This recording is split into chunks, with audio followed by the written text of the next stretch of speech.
চোখ বেঁধে সাদা মাইক্রোবাসে তুলে নিয়ে দীর্ঘ ৫ বছর ৩ মাস গুম করে রাখা হয় ইউপিডিএফ নেতা মাইকেল চাকমাকে। চালানো হয় অবর্ণনীয় নির্যাতন।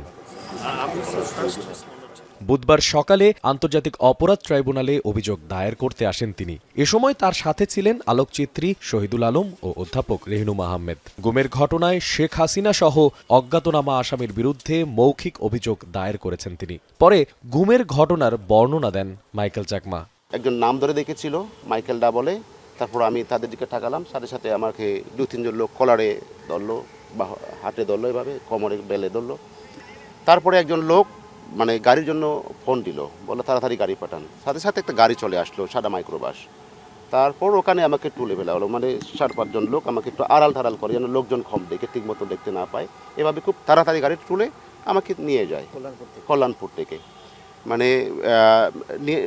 গাড়ি তোলার সাথে সাথে আমাকে ওই হ্যান্ডকাপ পরিয়ে দিল। এ সময় চিফ প্রসিকিউটর তাজুল ইসলাম জানান, আইনের বিধান অনুযায়ী অভিযোগ আমলে নিয়েছে প্রসিকিউশন। মৌখিক এই অভিযোগের মধ্য দিয়ে তদন্ত কাজ শুরু করবে ট্রাইব্যুনালের তদন্ত সংস্থা। তো উনি মৌখিকভাবে যে স্টেটমেন্ট এই ট্রাইব্যুনালের চিফ প্রসিকিউটরের কাছে করেছেন সেটাই আমরা আমলে নিচ্ছি এবং সেটাকে সূত্র ধরে আমাদের তদন্ত শুরু হয়ে যাবে।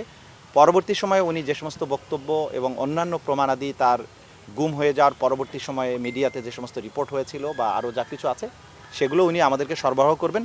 তবে আমরা আজকে থেকেই তার অভিযোগটা আমলে গ্রহণ করে ফেললাম। ২০১৯ সালের ৯ এপ্রিল ঢাকার কল্যাণপুর থেকে ইউপিডিএফ নেতা মাইকেল চাকমাকে তুলে নেওয়া হয়। ছাত্র জনতার আন্দোলনের মুখে আওয়ামী লীগ সরকার পতনের ২ দিন পর চট্টগ্রামে চোখ বাঁধা অবস্থায় ছেড়ে দেওয়া হয় তাকে। মশিউর অনিক, এখন, ঢাকা।